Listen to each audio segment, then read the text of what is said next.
I am again Pyromancer, formerly known as Lapcock Master. If you guys are VT1 veterans, Yup. mostly I mod the subreddit these days. I was also part of the four-man team with Sneaky and JSAT and Crindy that visited Fat Shark's headquarters in Stockholm back in January. I started playing Vermintide in January 2017. That's it for me. Um, so yeah, my name's SneakyPanda. I'm the creator of the Scroll Squad disc. I started playing Vermintide back in November of 2015, I believe, and the first sort of contribution I made to the community was like this a Steam guide, and then I eventually moved to like YouTube videos, making tutorials and stuff like that. And then I did some speed running. Little known fact: the Scroll Squad Discord was actually an any percent speed running Discord until the patch came out that destroyed the category because we couldn't really do any percent anymore.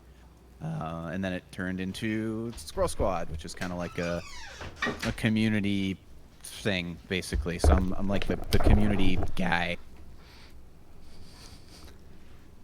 All right, I'm here. With a cat. We just wrapped up. Perfectly timed. Outstanding. So, did we introduce what we're gonna do? Nope. Okay.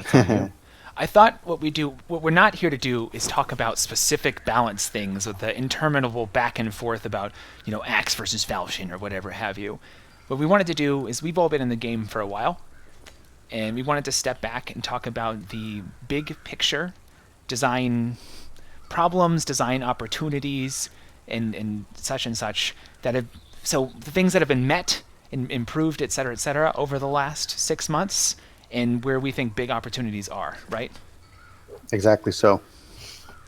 So I thought we would talk about the thing that was most exciting to me with the last patch.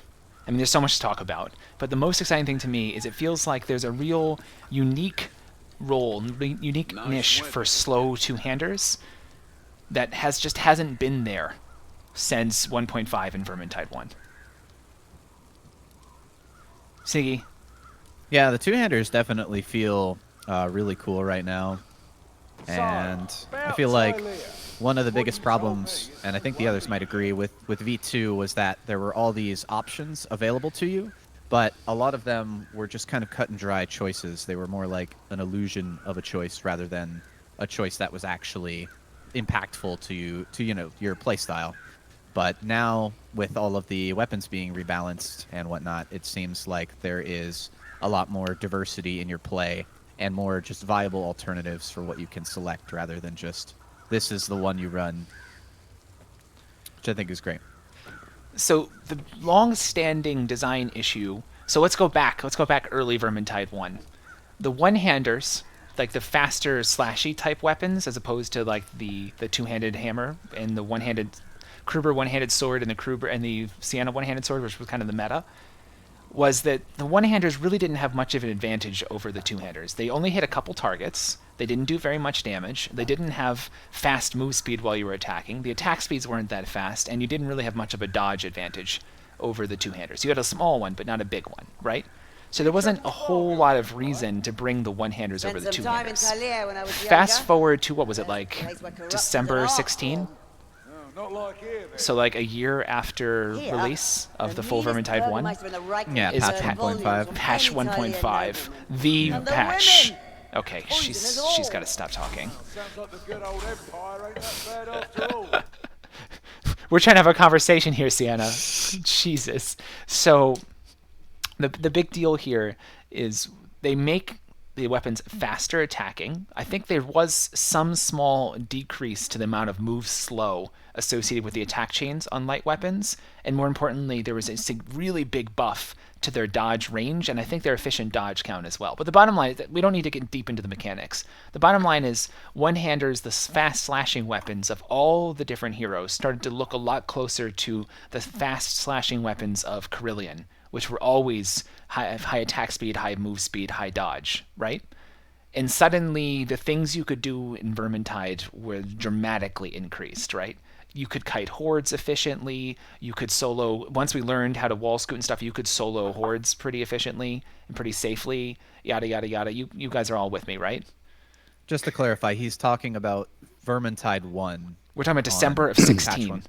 Yeah, Yep. so this was a change made in Vermintide 1 that like significantly changed the way everybody played the game, basically, and what was possible. Before that, it was very much a phalanx turtle meta, where you would have a couple slow two-handed hammers or the sword that doing this attack here, and you'd control the heck out of things, and you'd go forward and backwards and such, and it was very static playstyle. And afterwards, you could do so much more, right? Which is really cool and really reinvigorated the community, and you could see the jump in enthusiasm in the play numbers, and like on Steam, the Steam charts, and on Reddit. But there was nothing compensatory for the two-handers, for the slow ones. They kind of got left in the dust. Do we agree on this? They more or less made shields and two-handers like completely irrelevant with that patch in Vermintide 1. Because, yeah, as he was explaining previously, it was kind of the case where Kruber and Dwarf didn't really have any weapons that did a significant amount of damage. So what the vast majority of players opted to do was just to take a shield or a two-handed hammer or something that had a lot of stagger, and they would literally just focus on nothing but staggering and shoving things around. It sounds like there's cat some... attack. Okay, you gotta go, honey. You gotta go. Oh my god.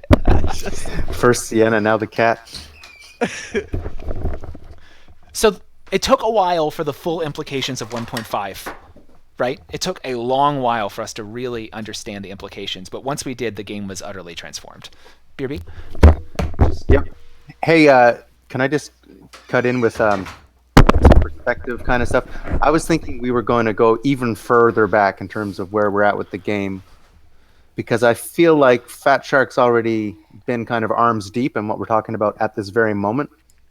And I hope that now they're going to, step back 3 paces and say, okay, now what about the rest of the game?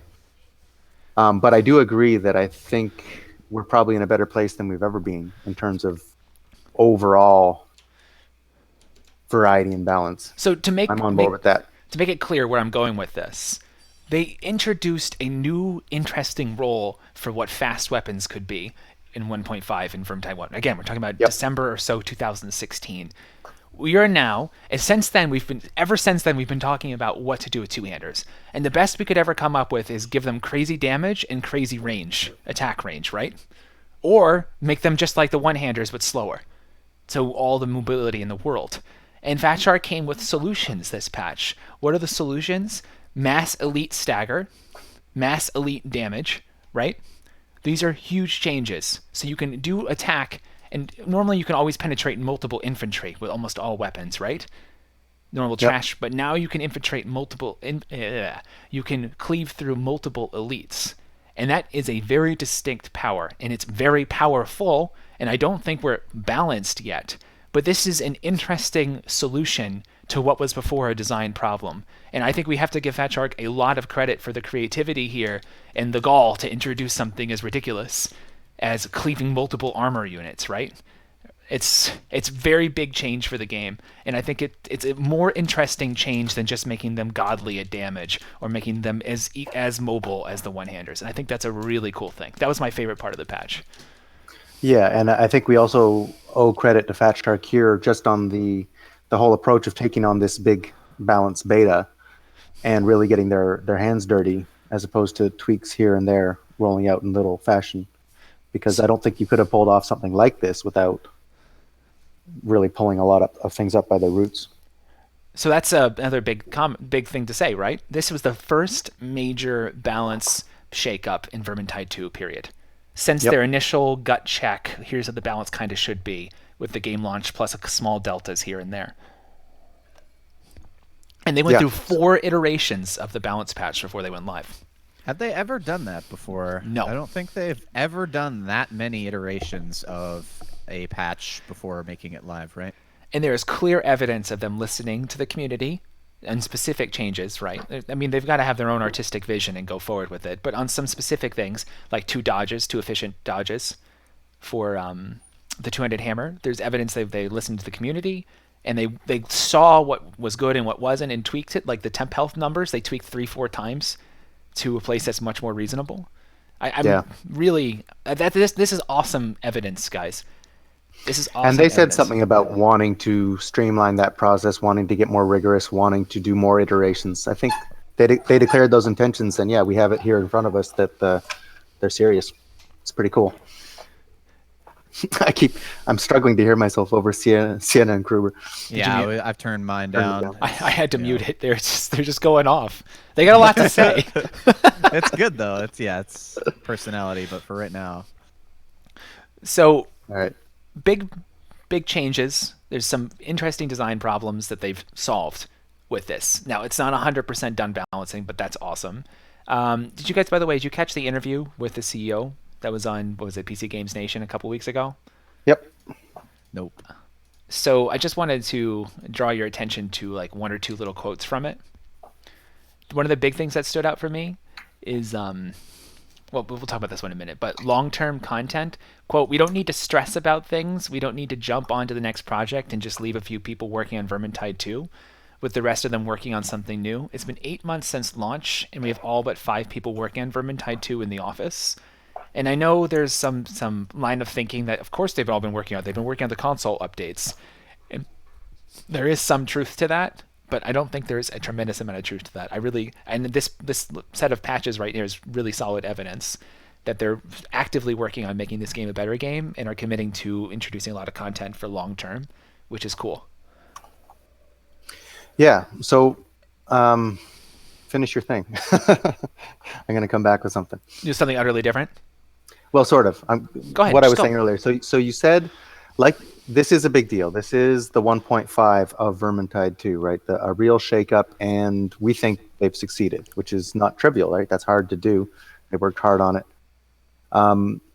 So my thinking now is, where does Vermintide 2 go from here, and where is their unrealized potential?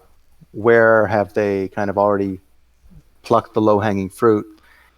And I think, in my eyes, there's a lot of room for, I think, small changes, at least from a player perspective, bringing big benefits versus things like DLC map packs, which are, obviously a lot of work. But in the terms of player retention and the home this game carves out in people's hearts, I think some of the stuff that's less glamorous is probably more important. Could you give us some samples of things perhaps in the last Yeah. couple patches that meet this criteria? Well, bots take books. That's another one I want to call them out for credit for. We've been agitating, and certainly I've been agitating for that for a long time. We talked about it when we were visiting them. Bots take books. So all these players that struggle to find people in their local region to play with, players that play at odd hours, players that are shy, they were kind of getting locked out. Players in Southeast Asia. Yeah, in poorly represented regions. And players that like to kick off their maps right away and not wait for a team and then pick them up along the way. True. I always felt like it was a really solid improvement to the game once that mod was available to us. And the fact that now they've implemented it, but not only implemented it at all, but implemented in this robust way, tied into the social wheel, that's pretty amazing. I thought the social wheel was cool too. Yeah, and it has more potential, right? They're talking about expanding it and making it customizable and stuff like that. That's a big system to add to the game. That wasn't Yes. that easy, but it is something we should definitely recognize, I think. So a small parenthetical. I don't want you to lose your thought, so write it down if you Yep. need to. But small parenthetical for those who don't know, the Fat Shark regularly closes down ordinary business for a week to do what they call a hack week, where the guys get a chance to work on some passion project that they've been thinking about for a while. And Social Wheel, I think this is Robin's work, by the way, is a result of that. He did most Would of not the surprise bidding. me, Yeah, and the first Lord type character when Vermintide 1, his name was Crench, was Robin's solo work. This is one of the devs during a hack week. And he's not the only guy making big strides during this. It's just the ones that come to mind. And it was proof of concept for Lords. That's the reason we have Lords like we do in Vermintide 2, right? It wasn't obvious that could be made to work in Vermintide. And he proved it, proof of concept. So they do cool stuff like that. So yes. Anyways, continue. Your next point. So yeah, coming back to the big picture, I feel like Vermintide 2 has superior fundamentals kind of across the board in terms of what the game has to offer compared to VT1. You know, bigger maps, bigger variety, the deeds, the mod support. There's a lot of raw material and tools to hand. But I think in terms of execution and realizing the potential of this stuff, we're still a little bit behind. And so I want to give an anecdote first here. I lived in Vancouver, British Columbia for a while, and there was this public market that was built to be a replacement to an existing one. And it was bigger and better, and it was better insulated from the elements. You know, you didn't get rained on. And it wasn't very well attended. And they got some sort of consultants in to figure out what was going on and why it was getting rejected by the public. And it was too good in the sense that they had made it too spacious and roomy. And the space between the stalls and the main walking channels were so big that people didn't feel like they were in a charming public space anymore. It felt more like a shopping mall. So the solution was to actually make it kind of crappy and tighten everything up and cram more people in there. And I feel like that's a bit of a metaphor for some of the directions we've gone in Vermintide 2. So let me make this case. Quick play. I think quick play absolutely solved the problem of people wanting to farm the shortest level by, you know, a question of 2 minutes and getting burned out. That it did really well in the same way that Vermintide's 1 quests and contracts did that really well. But in other ways, I think it's actually hurt the community and the friends building aspect that Vermintide 1 really did well. For example, because there's a bonus to playing with quick play, people are really reluctant to give it up. So even if they've been running with a group that just did 3 quick play maps and someone says, oh, I want to do Athel for my banner, they might say, okay, cool, good luck, have fun. I need that bonus, I'm gone.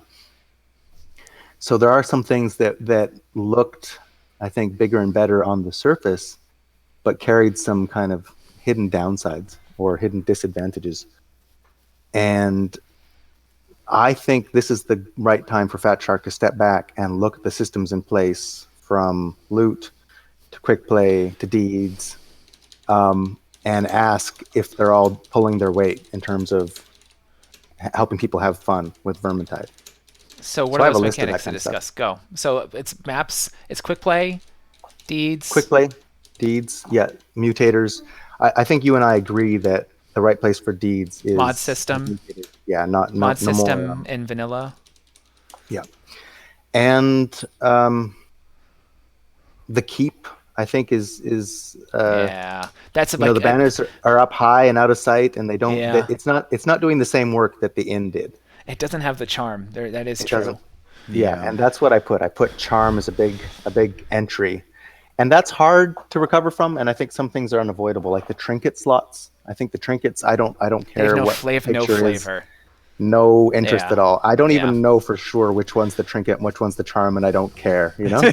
Yeah. So the items feel utilitarian. Yeah, but it was going to be kind of really a tall order to increase charm across the board. Sure. Right? They went to 15 personalities instead of 5. You just couldn't do that math with the voice lines, right? It had to be a little bit vague. You don't get shade lines versus zealot lines. That's not going to happen. Okay.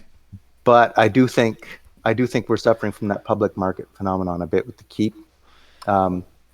Quick play, map randomization. Let's see. Another one I have is community building and friend making. I feel like we're starting to get things going again with Hedge and Fat Shark, with contests like with the meme costume contest, you know, and we're sponsoring prizes and stuff. But it was pretty awesome in Vermintide 1 when they could just hand out hats for people, you know, and have this currency of appreciation and recognition that was really easy to keep in flow. And I keep urging Hedge to do something to bring that back, and it's not his call, obviously, but that aspect of community participation, I think, is untapped. The aspect where we do contests, pause on that? And they turn into something we talked about a lot in Sweden was using that game launcher portal. as a way Yeah, to spotlight things that everyone would see, even the right. most casual They don't players. have to get to Reddit. And the Yeah, cosplay contest had so many cool results. So, like, what what is it called? The Spire, Slay the Spire does extremely well is they have a consistent weekly message from the devs, and as part of that, they always highlight community content, community art content, right? And I feel like there's such a huge missed opportunity with the launch screen to drive people in. yeah. See, that's exactly what I'm talking about. You've got outside of things like um, new characters, new races, new map packs, new weapons, glowing illusions. I think there's a lot of places where people's satisfaction with the game could get ramped up in a big way with fairly small changes. I mean, I know those things are always a lot harder than they look, but that's where I'm hoping the attention actually goes Oh, next. okay. So we can deep dive on any number of these things. The only other one that I think I want to bring up Go. in terms of what keeps people having fun in this game is challenge, and I know that's a big one for you too, Yeah, good. I'm glad you brought this there. because I think without somewhere to go, and grinding is not a good place to go in my opinion. The game has to die in people's hearts eventually. I said in all caps and bold, where's the aspirational quality end game? Yeah, Right? Yeah. Right now, there. Okay, we can go deep on that too. So I think where you are really emphasizing that I was not going to emphasize is the small things they probably could do that would have big returns, and I think that's a great way to take it. The thing I was probably going to emphasize more than any was where you just went off. So, do you want to deep dive on one or two of the things that you're bringing up, and then we'll talk about aspirational quality and the Sure. end game challenge? Yeah, because I think in terms of what the coders should be busy with, that work on the game itself and not the metagame, I agree. I think it's challenge really high on the list. In terms of my stuff, I think Oh, one of the big things I'm concerned about is quick play and the lack of alternatives to quick play. So little changes, quests and contracts. So my analysis of quests and contracts is that it did a lot of heavy lifting for the game, Vermintide 1. It kept people playing different maps because there was rewards for doing that, but they were shared different maps. It wasn't, the Oakrease challenges thing or whatever the dailies and weeklies are now. They're individual. They're not shared. I ignore them. I think basically they don't mean anything to me. I don't care about them. But the quests and contracts, on the other hand, were fantastic. At the beginning, when I actually wanted the stuff that they provided, that kept me playing, which is a good thing from any developer's point of view. But it also kept me encountering other people that were playing, right, in a targeted way. And then on Reddit, you get discussions like, how the hell do you get past the second generator on Summoner's Creek? And people start sharing strats and loadouts, all that kind of good stuff. But the other benefit that I really appreciated was how people that were hungry for tokens, bless their hearts, that were Kata players, would be playing on veteran sometimes. Champion for sure, but also veteran. And so you'd get this mixing effect between the stratas of players, where experts would rub shoulders with almost beginners and share the culture of the game, share their strategies, share how they play, share the meta. Even if not consciously and explicitly, they would do it implicitly just by playing the game. And I thought that was a really good driver of mixing of, levels, but also clicks and the time zones. And the weekly Sunday thing was, that taken to a really cool extreme where people would step up to Kata for the first time, invited by this challenge. So that's where I think whatever replaces quick play should be headed for. so let's be clear as to what the issue with quick play is. We can talk about a couple of them, but at least quests and contracts we'll talk first. The big issue I think you're outlining is the quests and contracts don't incentivize you to do anything other than what you would have done anyways. So the quick play bonus basically orients everyone towards quick play, and all quests and contracts does is amplify that. And since it's individualized, it doesn't orient people towards pushing themselves out of their comfort zone. It's just more of the same. You're just getting rewarded for doing the thing the game already rewarded you to do. It doesn't Yeah. actually. So what you would prefer is some system, or you think would be valuable to the community, right? In making people interested in doing stuff again, would be something that oriented everyone towards doing something that's different. Here's an example. What happens if quests and contracts were deeds, daily deeds? Yeah. Daily Exactly. deeds. And they don't always have to be so freaking hard. People have this real misunderstanding that when vets are talking about the game, all they ever want is the game to be harder, right? But feel Yeah. good to them and and leave stuff. people behind. Yeah. Yeah, that's not true. We Yeah. definitely And there's no care. reason you can't do harder hordes or more frequent hordes on veteran. Right. That's a cool thing to do if that's where you're playing at. That'll be fun. It'll be different. Shared for all, a reason for people to step outside their comfort zone. So not just that, right? That's really important. But the other element is collaboration. And I'm going to open up my friend list and look for people I think would be down to help me out with this dream. I mean, kill 25 elites. Oop. I'm not going to open up my friend list for someone to kill 25 elites for me. That's just one map, right? so the big Doesn't deal matter. incentivizes. Okay, I can't spell. ZES. People to form ad hoc and long-term play groups. You're trying to drive people towards building community for themselves, right? These are the people Yeah. that I know. These are the people that I can rely on. And this is the same thing. If you go back to our Fireside chat in V1, that's the thing we emphasized again and again about what the magic of Vermintide was.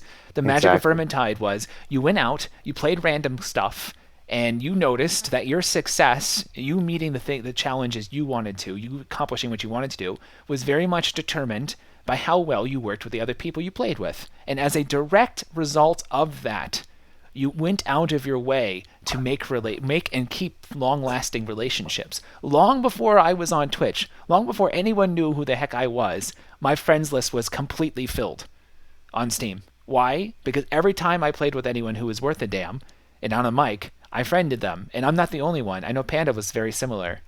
Yeah, same story with me. And it's not that Vermintide 2 isn't doing okay at that, but it's not in the place that Vermintide 1 was, I think. Fiznap says he forgot about the Sunday contracts, how big a Yeah. deal that was. A huge was deal. cool. Say more, Panda. Yeah, so for a good example in Vermintide 2, for something that did satisfy that kind of desire to collaborate and that incentive to collaborate with other people, were the Helmgart challenge mission, which I'm sure everybody had to do that, right? We had our own groups of friends. I feel like all of us probably went and kind of tackled those pretty early on, and anybody who came and played V2 straight out of V1 probably already has that done, and now it's just kind of like a thing that's in the past. But I think that's a really good example of something in V2.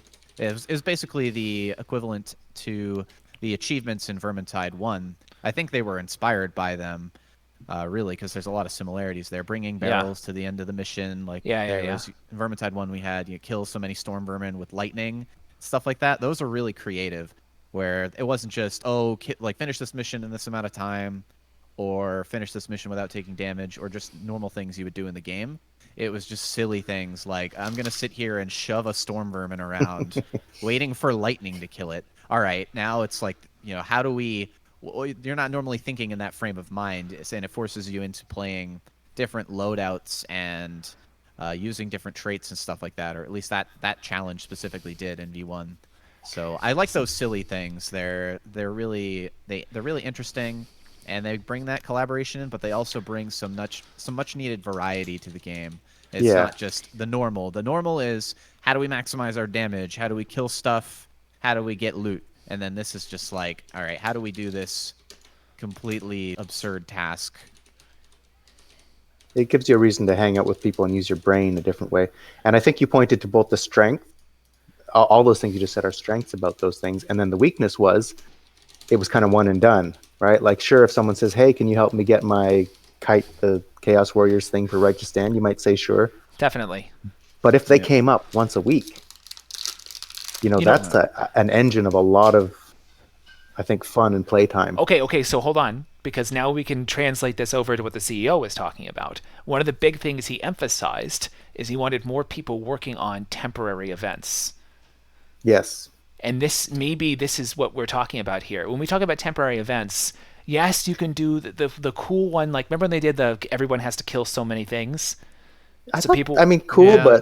but I don't but think it actually changed it how didn't change people played. exactly. Yeah. That's what. Yeah. Okay, good. That's exactly where I'm going. So if they're going to make something of this, it can't just be something that incentivizes you to do the same thing but more, right? Yeah. And that's Yeah. and that's the problem. That is the weakness of quests and contracts in V2 versus V1. Is all it does is incentivize you to do more of the thing you would have done otherwise.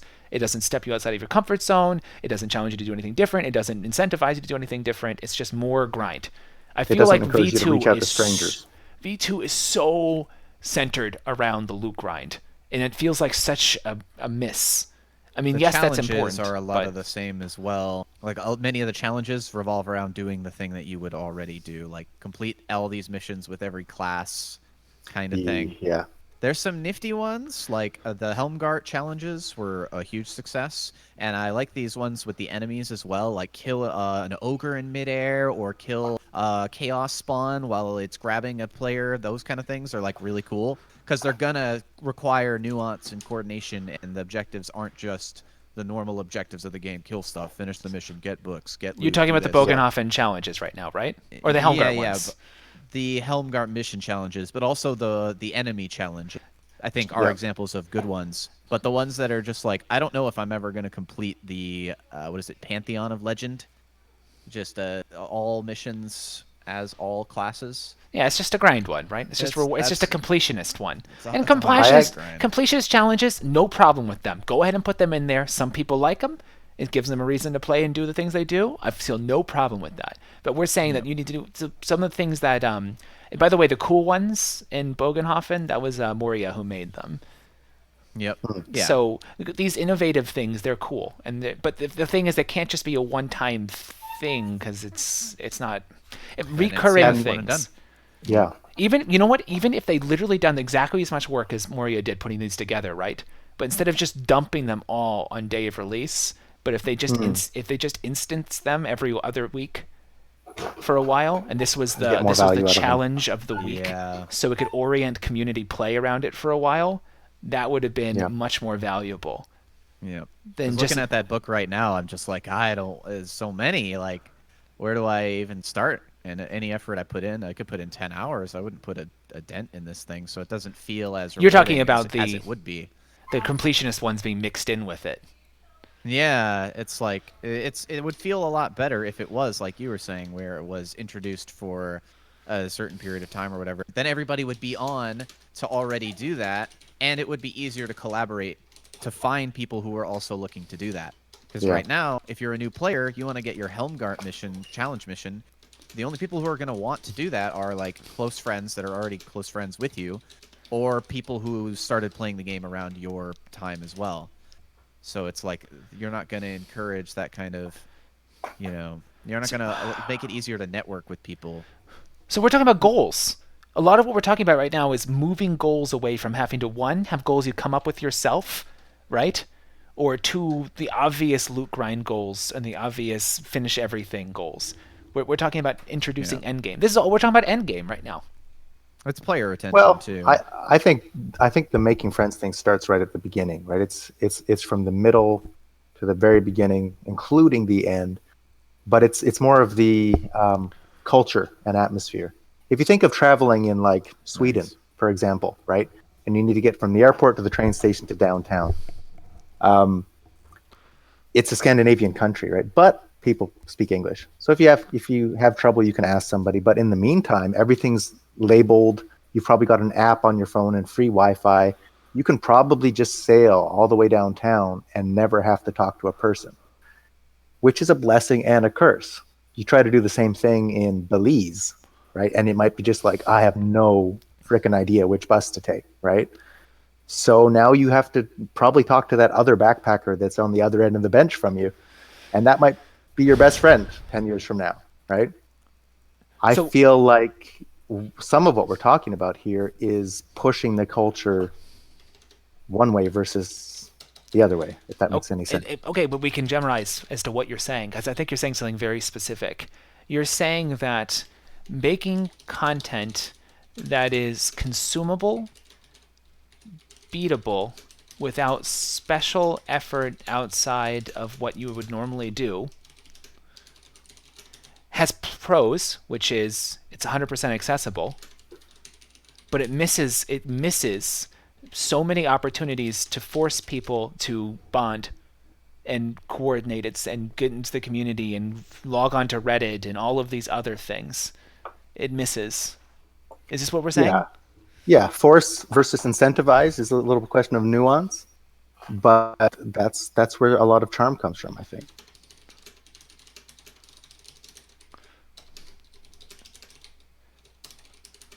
So one, provide the challenge. Two, provide the tools for people to meet each other to meet the challenge. Okay. And I think quick play is falling short. I think the other big issue with quick play for the people who live and breathe in quick play is they really have to stop ignoring the feedback. The feedback has been out there for months that the way the algorithm works, which is forces you to play the maps that you But they're already, on that, right? You don't want to play it and said they're replacing it. I know, but this is one of those things you were talking about, It is Pyro, horrible, yeah. where they let little things that are obvious detriments sit for too long instead of Band-Aid fixing them. How long did they sit on Phantom Strikes? Yeah. How long did they ignore very obvious and very valid feedback and didn't put a How long Band-Aid in? did it sit on green dust? This is perfect enemy of the good. Fat Shark needs to be quicker to Band-Aid fix valid problems. And the historical example here are how many big fixes did we wait for Phantom Strikes? Waiting to redo the whole loot economy to end up doing the most obvious fix for green dust anyways. We all knew what the obvious fix was. Just make dust convertible, right? And they sat on it for months and then did the obvious solution anyways. They could have done that months before people got frustrated. Just don't give people a reason to agree with each other on it. This is the reason it matters more than anything else. When there's obvious things that people can all agree on as negatives, they bandwagon and it makes toxicity an obvious thing. Anytime there's something very bad and it keeps coming up and getting amplified, it starts making Reddit a nasty place to be, and that's a strong sign. Just take that, and then so the current problem is the quick play problem. And what is the quick play problem? I don't need to tell you guys this, but the quick play problem is the algorithm incentivizes or pushes people to play maps that they don't have high numbers of completions on. And on the one hand, and naively, it makes sense, right? Yeah. Because it encourages people to not just farm the same thing and have people who are newer to the game have a chance to play maps they've never played before, blah, blah, blah. But then you end up with a couple maps that are, for whatever reason, perceived as longer or harder, so that their rewarding ratio is lower, right? So I think there's actually a little bit more to it than that. So that algorithm needs to go, for sure. But we actually don't really like pure RNG either. That's the thing. Because RNG gives you the vote streaks. system was awesome. Yeah, we want to play a variety of maps, period. That's the real goal of quick play in my view. Yes. I don't want to anticipate it. I don't want to have to choose. I want to give me something. Let's do it. And getting any map 4 times in a row just makes you want to do something else. I liked the voting at the end of the mission in Vermintide 1, where you had the option. It would, I don't know, for those of you who aren't familiar, at the end of a mission in Vermintide 1, it would give you 3 maps, right, on the same difficulty as you just completed. Yes. And you could vote collectively to either go back to the inn and pick a map manually if you didn't like any of them, or you could all just vote and it would just send you right into the next one. Or retry the one you just bailed on or failed on, which is often what I want to do. I'm like, let's get that back. Because we wiped at the start from a storm vermin overhead. And there are definitely downsides to this and significant problems design problems to consider, right? So if you try to do a vote system, people could easily rig that. Oh, we don't want any of these maps, but we want to get the quick play bonus. So all you'd really do is make people pick the easiest map over and over again. We'd be back to Vermintide 1 with extra steps. I think maybe quick play bonus needs to go. I think that's one thing worth looking at. But what was the problem quick play solved? It solved people running Horn all day. Exactly, but we have other ways to beat that problem a lot easier. Quest and Contracts did it. That's a small thing. For the grinders, you need something that makes them play other things. It could even just be a pool of maps that rotate on a given day that have an incentive rather than playing a Yeah. random one. The Pick maps of the 3. day. Maps of the Yeah. day. Maps of the day. Honestly, these daily things are going to be probably the best way to keep people coming Yeah. back to the game. Apart from just general quality stuff, balance, charm, and all of these big tasks, I think the daily challenges brought people back and kept people coming back Kept people daily playing. more Yeah. than anything else in Vermintide 1. Sure, And long-term retention was really dictated by bigger problems like, like balance and DLC and stuff like that. But this is just if once the system's in place anyway, right? It's going to take extremely little effort to just pick a couple maps and then put them in the pool, once per 24 hours, and Sure. I think it'll be a really cool I idea. think you're right, Panda. And isn't that kind of a proven quantity in Yep. video games? Right? If you're playing something and there's dailies, people just Dailies. they tune World of in. Warcraft, dude. World of Warcraft. I gotta People get on to tune in. play my dailies, even if they're really not wanting to play. Like people will play just Yeah, 'cause I mean there's an it's incentive, and it's time kind of restricted. dirty, but So, I think as long as people have fun once they're there, that's okay. yeah, Do it. friggin' dailies. Not that way. Okay. Yeah, it's the fear of missing out incentive. Very true. Okay, have we talked this to death? Move on to something else. I've got more, but let's go on to the aspiration. I mean, I know there's definitely. Listen, we could be here for hours like we normally do, but then no one's Yeah, gonna watch let's the go whole on to thing. the next Can we subject. talk long term motivation versus end game level activities? So, to give my ordinary homily of Vermintide 1, the homily of Vermintide 1 is the thing that the first sexiness, the first like, oh, that was awesome of Vermintide had always been the melee combat, in my opinion. Like the game is just cool and it feels good, it handles well. It's like no other melee game since Dark Messiah. I don't know. It feels good, one, and two, there's all that cool team element because unlike a shooter, when you're melee, you're really back to back with your buddies. So there's this really cool part of it. So you're like, man, it'd be cool to be better at this game. And then you notice that when you start moving in difficulties, you get wrecked, and you have this obvious goal of getting better. Yes, there's also the parallel goal of improving your gear, which is a proven hedonistic treadmill of keeping people in your game with those extrinsic power increases. I went from 234 to 272 power. Oh my goodness.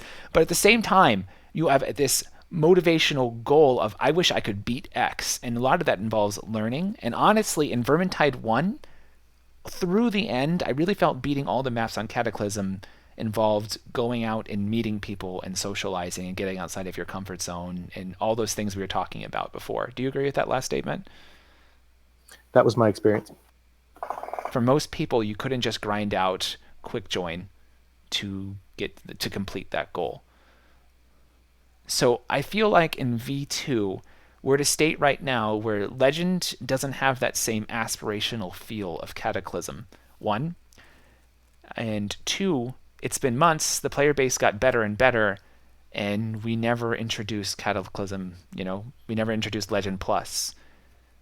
We're missing out on this opportunity of not just what the CEO was talking about the other day. So he was talking about extrinsics. Extrinsics, I mean like loot and hats and stuff. He says, we don't, it's not easy. For example, talking about loot, one easy solution is give everybody everything. Everybody will be super happy.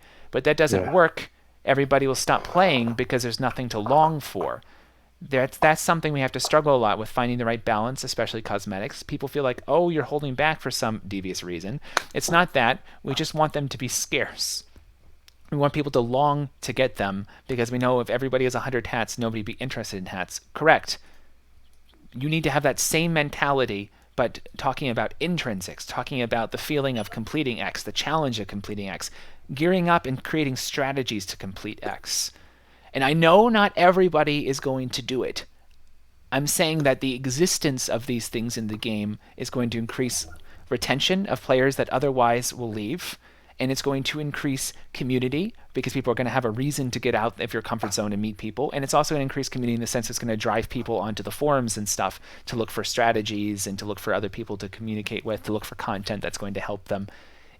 everyone knows long-term late game challenges is a big thing that keeps people playing. And we're in a weird situation with Vermintide 2 right now, where the only way to keep yourself challenged is to make your own challenges.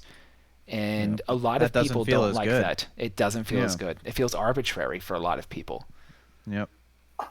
Yeah, not everybody will be appeased by kind of creating their own challenge. That was sort of the answer of the community in Vermintide 1 when we came out with all of the mods. These mutators that we have, right, with more specials and more armor and all those stuff. Really, those were the same things that were done by the modding community back in Vermintide 1. We had Onslaught and Deathwish, Storm Vermin Mutation.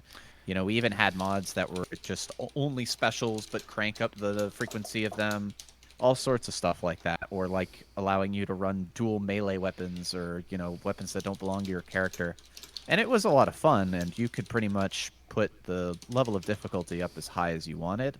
But there's something to be said about the authenticity of the challenge, right? There's a lot of people who look at mods and just like being able to slap on your own deeds. It doesn't really feel quite the same, right? And the deeds feel arbitrary. That was given to you. Yeah. The deeds feel arbitrary and to the side. So completing them, it's just like, oh, I got through it. It's not like it wasn't a goal. Yeah, exactly. And there wasn't a reward either, which there's a lot of value in seeing it stacked up from recruit, veteran, champion, legend, and it keeps going to people. And having the challenge be something that's a challenge extended to everybody means there's a lot more incentive for anybody to do it to begin with, because then people, will work together to achieve the same thing. Because if one group of 4 guys decides, I want to run this particular set of mutators with this much number of specials, and I want to make it so specials ignore threat and stuff like that, then it's not like a challenge that everybody can come together and go, oh, like I identify with that, I understand how difficult it is. So can I formalize what you're saying right now? Because I utterly agree with you. So there's 2 big buzzwords, and they're the same buzzwords, if you recall, I talked about a lot in Sweden. The words are convention and consensus. So what do I mean? Convention is a set of rules. In this case, it's more than just rules. It's also the way the game works, that everybody kind of knows that is what it is. So Onslaught in Vermintide 1, for example, moved beyond an arbitrary set of I'm going to up-tweak this number and down-tweak this number to a thing that had a name and a recognition. Like that was what Onslaught was, right? So that's a convention. Is that okay? Yep. Yeah, absolutely. And Legend is a convention. Cataclysm's a convention. All of these are ultimately arbitrary. But when the devs make it themselves, suddenly it's automatically imbued, and it doesn't have to go through the long, painful process of word of mouth spreading it and people getting used to it and people eventually trying to validate it, right?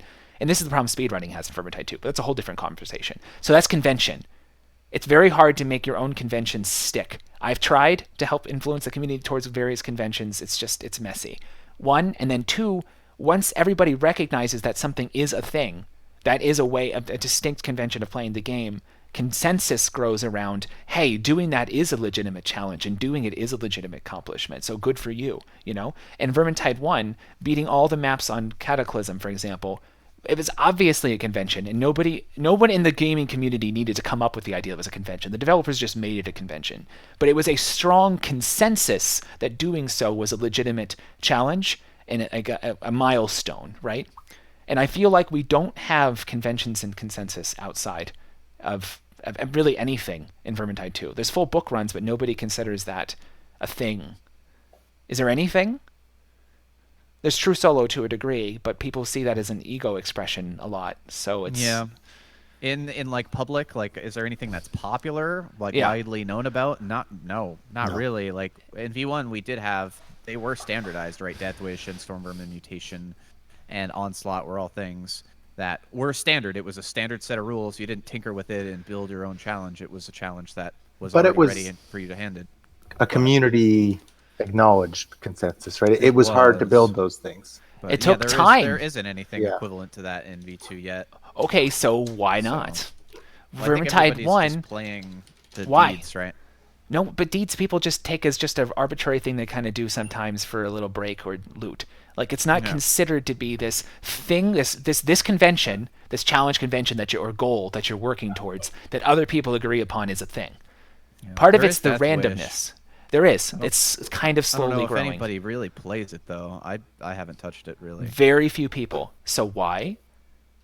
One of the biggest modded reasons it's in the modded realm. It's in the modded realm. Yeah. It's not going to True. happen. We're not going to build consensus around mods. It's just not going to happen unless they make it into vanilla. Yep, I agree with that. They've taken the you're next 100% step right. and they've kept it out of the community, and it never no consensus can build. And these things, they're positive feedback loops. People play it more, spread word of mouth, more people see it, more posts on Reddit about it, etc. And it grows and grows until suddenly it's a thing. And that's what happened in Vermintide 2, and it's just Vermintide 1 over a period of a couple months. True Solo was the same way. And in reality, speedrunning was starting to happen in Vermintide 1 too, though that died with Vermintide 2. And we're seeing none of that parallel progress in Vermintide 2. And I really think it's because mods are being kept out of it. A, and B, deeds seem arbitrary, except for maybe back to basics. But you can't access it regularly anyways, so blah, blah, blah. Anyways, I think that there's a humongous... Remember we talked about small things that can be done that could have huge implications? Literally just... Even though I don't like Deathwish tremendously, right? I don't like things becoming tankier, blah, blah, blah. I really like Onslaught, but whatever have you. Working with Grim... It's because it'd be kind of better to come from people in the community, and there's other people you could work with too. Or they could do it themselves, I don't care, but consensus modifiers brought into the game, slightly different loot tables in various ways, and so people can work towards them would be a huge thing. It would legitimize the activity overnight. It would become an automatic convention, and consensus would almost be guaranteed to follow from it. They've been way too slow. I feel like they make too many decisions thinking about the first 20 hours of Vermintide players, and don't think about how many committed Vermintide players that they could have kept for 1,000 hours that they lose at the 100-hour mark when they finish Legend on one or two heroes. Just like in Vermintide 1 all over again. Oh, I finally beat Cataclysm on everything. Oh, I beat another character, and now I'm out of mountains to climb. They don't solve this problem. And deeds, I don't think deeds are the solution. I think modifiers are the solution. Unless the deeds are replayable, in which case they're not deeds. They're just mutators.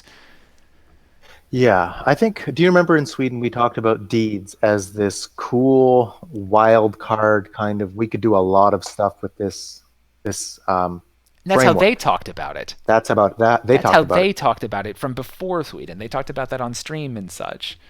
Was it? I thought we talked about it in Sweden too. We did. But But a that challenge to get to Legend right off the bat.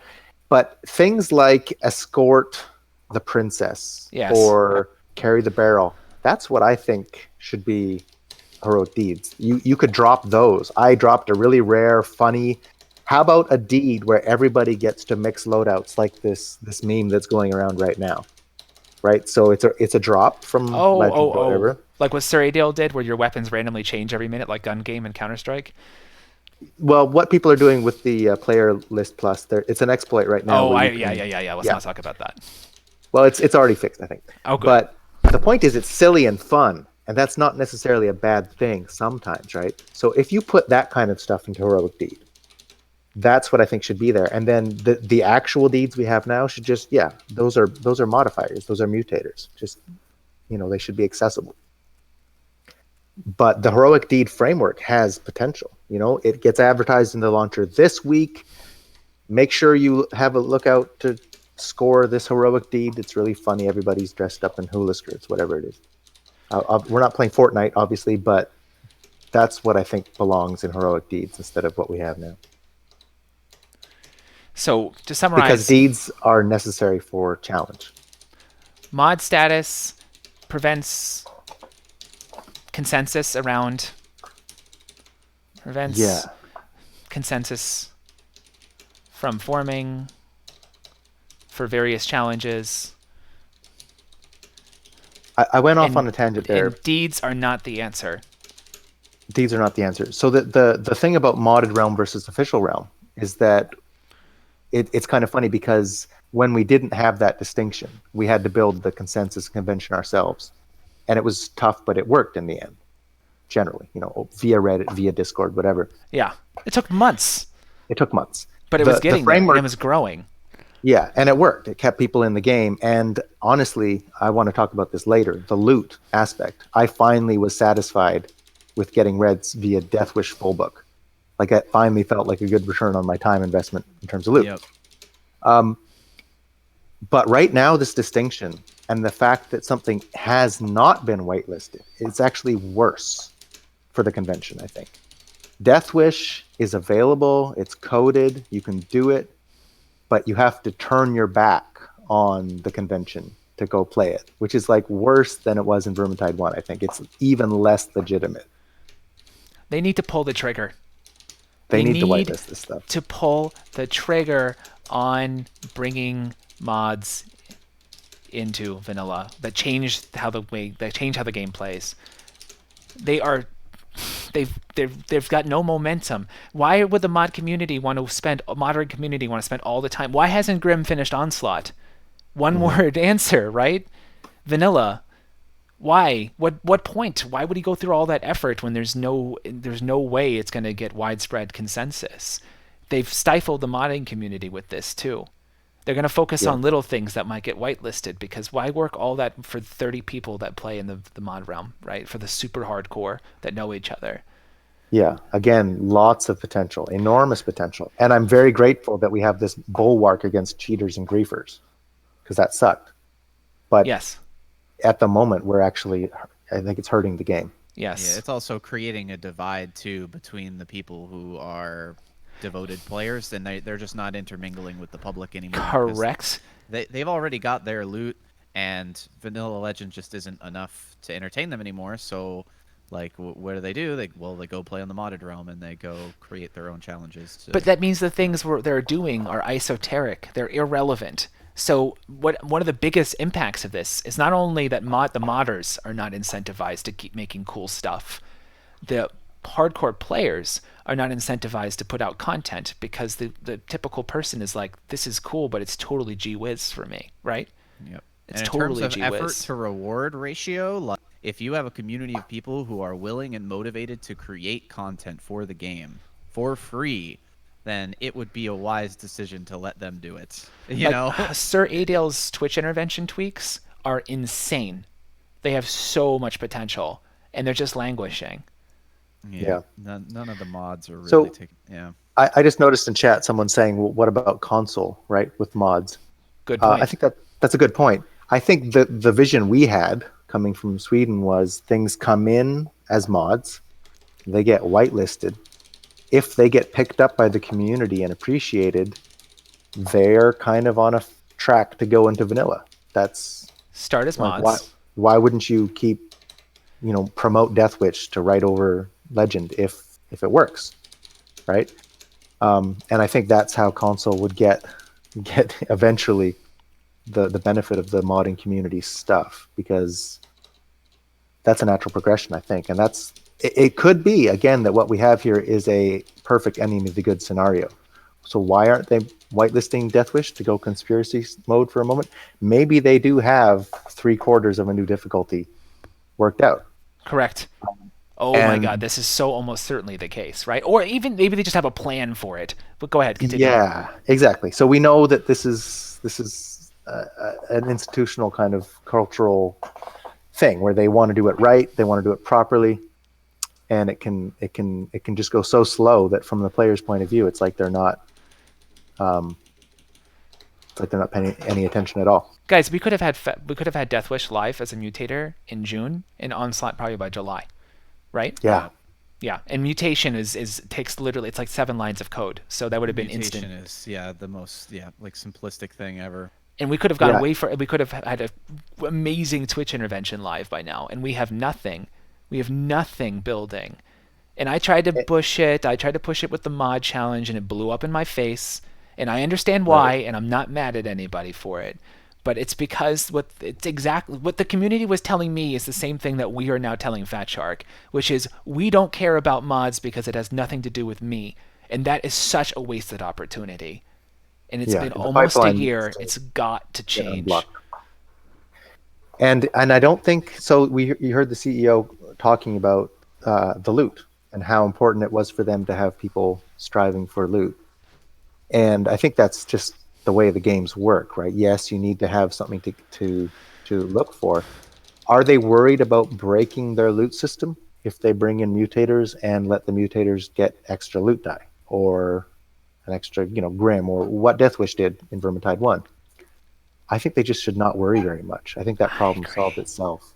Yeah, I don't think Like- anybody's gonna be angry. At worst, you get the few people who have already accomplished something, right? This was kind of an issue in Vermintide where when they changed the loot tables, the vast majority of people went, "Hell yeah, I can get Reds on Nightmare now." It's not just something restricted to Cataclysm players. And they changed the loot tables, but there's always a small revolt from these very few people who got the same things on the previous loot system, and Yeah. now somehow their achievement is a lesser achievement because other people can get the same thing with less effort. But even then, that's a very small amount of people, and I don't think just those small few people who get upset about that should prevent any progress from being made on the subject. But it's gonna happen. I feel the same way. You can't hold back improving the game, outright improving the game as a satisfactory experience for the sake of What somebody already accomplished. doing. I I do know this I do suffered feel like a lot of the decisions are defensive surrounding the loot hedonistic system? treadmill. The hedonistic treadmill. Oh yeah. Yeah. Because there's gonna be backlash with that. Yes. There's gonna happen. Yes, because it's it's a going very to be powerful from- motivator. And it's gonna be from, probably people who've been around in the community more like for a long period of time, more than it's gonna be from, the average individual. So it's kinda, I can understand how that would be scary from their perspective, but I think overall people would be more happy. So I mean, we if shouldn't they're let that worried stop them. about retention, right, for the game, people staying in because they have something to strive for, but really just staying in the game so that they're interested in the game, so that when the next DLC comes out, they reach for their wallet, right? That's Yes. the business model, Yes. right? I think making the game satisfactory is way more valuable than making sure that there's one hat that they haven't got yet. I really want to take a moment here and take a step back and say that to reiterate from the very beginning what we were saying, we thought this last patch was fantastic. We think that the Fat Shark's continued support for this game is guaranteed, and we're happy with progress in a lot of those dimensions. Right? They've introduced new ways of trying to make the different weapons that they've fixed design problems fundamental to the combat of the game that have been there since launch, and some of them have been there before Vermintide 2 and this beta. I think they're doing great work, and I've got nothing but respect for Fat Shark. We're talking about a few specific things from our perspective that we think would unlock it would unlock the motivation in the community to get together, to aspire to things, to coordinate, to make content, all of this stuff. I think there's so many people who really love how the game plays that play 100 hours or something and say, this is awesome, but there's what's next. And grinding towards completionist type stuff of getting all the reds or a number of reds and such will only keep you going for so long. Yeah. Yeah, the And there's a lot of getting games there that has to be are fun. that make that move, right? A lot of games make that move. And if you're competing against them by making the same move, I don't think you're doing what you're best at. I think, and this is my feeling from Vermintide 1 with their red Amplify drop that last rates and thought. everything. Amplify that last thought you just said. Which one was it? It was competing in that space. with Say other more. games that do the same thing. Yeah. Yeah, so you can make a, let's see. I played The Division briefly, which I thought was a fun game. The loot kind of horizon was ridiculous, I felt. At a certain point, it was like, I can't do this anymore. Because you had to play these insane average odds to get a little bit better, and then you had to do that with all your gear. And there's probably better examples. So diminishing But the point return is- for infinite grind. Exactly. So if you've Infinite got, game impacting grind even. so if people play more than one game, which they mostly do, right? If your long-term strategy for player retention is basically just keep them hooked on completionism, why are they going to choose your game to do that in versus the other ones? I think it's such a common strategy now that it's not a reliable way to keep your players, basically. What I felt in Vermintide 1 was they need to kind of make a leap of faith that people are playing Vermintide because they like to play Vermintide. That it gives them value for their time and energy and attention, which I think it does. I think the core of the game is exceptionally good in that regard. So support that, double down on that, and trust that even if you let people get the stuff easier by letting them play Death Wish and get more reds or whatever it is, trust that they're going to stay because they're having fun. I think that was my message for Vermintide 1. I think we're still kind of dancing around that issue now with returns with. Here it's in terms of why can't we whitelist this stuff? And it's because those are worried that it's going to bust up the loot system. But I say just let it get busted in a way. I think that's less important than making sure people are having fun or supporting people's ability to have fun.